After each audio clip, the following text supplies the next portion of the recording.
आज का टॉपिक है 12 कक्षा 7 के लिए साइंस का है। तो अपने वंश या प्रजाति को बनाए रखने के लिए पादप और जंतु होते हैं वो जनन आवश्यक है। कक्षा 6 से 9 के साथ आपने पढ़ा था कि सभी जीव अपने समान जीवों का जनन करते हैं।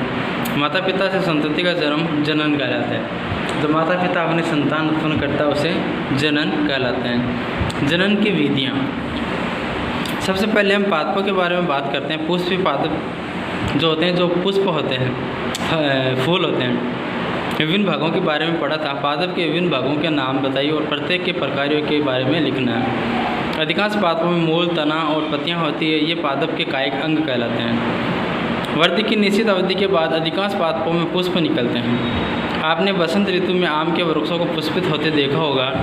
यही पुष्प पादप में आम के उन रसीले फलों को निर्मित करते हैं जिनका आनंद हम गर्मियों में उठाते हैं। हम फलों को खाते हैं और सामान्यतः बीजों को फेंक देते हैं। बीज अंकुरित होकर नया पादप बनाते हैं। यदि ऐसा है तो पादप में पुष्प की क्या भूमिका है? पुष्प पादप में जनन का कार्य करते हैं। वास्तव में पुष्प पादप के जनन अंग होते हैं। किसी पुष्प में केवल नर जनन अंग अथवा मादा जनन अंग या फिर दोनों ही जनन अंग हो सकते हैं। पादप अनेक विधियों द्वारा संतति उत्पन्न करते हैं, जिनमें से दो प्रकार से होते हैं, एक अलैंगिक जनन और दूसरा लैंगिक जनन। अलैंगिक जनन में पादप बिना बीजों के ही नए पादप को उत्पन्न कर सकते हैं, जब लैंगिक जनन में नए पादप बीजों से प्राप्त होते हैं। अलैंगिक जनन में नए पादप बीजों तथा बीजाणुओं के उपयोग के बिना उगाए जा सकते हैं। कायिक प्रवर्धन, कायिक ये एक प्रकार का अलैंगिक जनन है जिसमें पादप के मूल, तने, पत्ती, कली जैसे किसी कायिक अंग द्वारा नया पादप प्राप्त किया जाता है। क्योंकि जनन पादप के कायिक भागों में होता है, यह कायिक प्रवर्धन कहलाता है।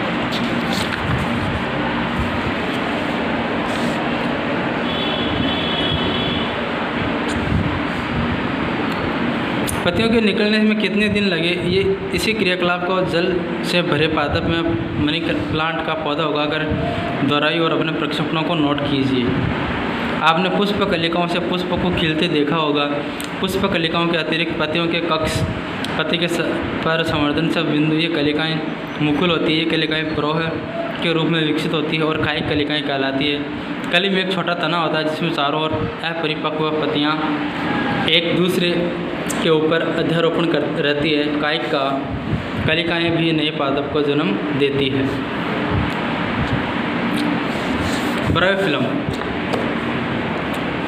ब्रायोफिल्म में पत्ती के किनारे के गति में कलिकाएँ होती है। यदि इस पादप की पत्ती आर्द्र मृदा पर गिर जाए तो प्रत्येक कलिका नए पादप को जन्म दे सकती है। कुछ पादपों की जड़ें भी नए पादप को जन्म दे सकती है। उदाहरण के लिए शकरकंद और डहलिया। कैक्टस जैसे पादप के भी भाग जो मुख्य पादप से अलग हो जाते हैं, नए पादप को जन्म देते हैं। प्रत्येक विलग्न भाग नए पादप के रूप में वृद्धि कर सकते हैं। कायिक प्रवर्धन द्वारा पादप कम समय में उगाए जा सकते हैं। बीजों से उगाए जाने वाले पादप की अपेक्षा कायिक प्रवर्धन द्वारा उत्पन्न पादपों में पुष्प और फल कम अवधि में ही आ जाते हैं। नए पादप जनन पादप की यथार्थ प्रतिलिपि होते हैं क्योंकि वे एक ही जनन द्वारा उत्पन्न होते हैं। इस अध्याय में आगे आप पढ़ेंगे कि इसके विपरीत लैंगिक जनन द्वारा उत्पन्न होने वाले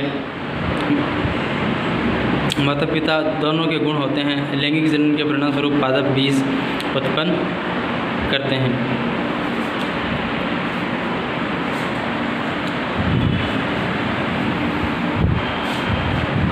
तो हमने पढ़ा कि जो पादप जनन होते हैं वो इस टाइप से, देखो यीस्ट में मुकुलन द्वारा होता है। ये जो बच्चा होता है, जैसे यहाँ पर पहले यीस्ट कोशिका होती है, फिर विकसित होकर मुकुल बनता है, मुकुल से नवीन मुकुल बनता है, मुकुल श्रृंखला फिर धीरे धीरे श्रृंखला बनती है और धीरे धीरे बच्चों का जन्म हो जाता है।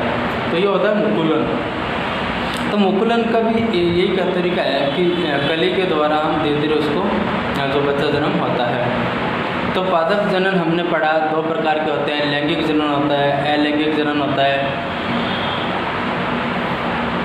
अलैंगिक जनन का मतलब होता है कि इसमें जो पौधा है या बीज से उत्पन्न होता है या तना से उत्पन्न होता है या फिर जड़ से जो होता है वो होता है। किसी के जो आम का पौधा होता है वो बीज होता है, जैसे गंवार, मोट, ये सब बीज से उत्पन्न होते हैं। जो शीशम की जड़ होती है, जड़ से उत्पन्न होता है।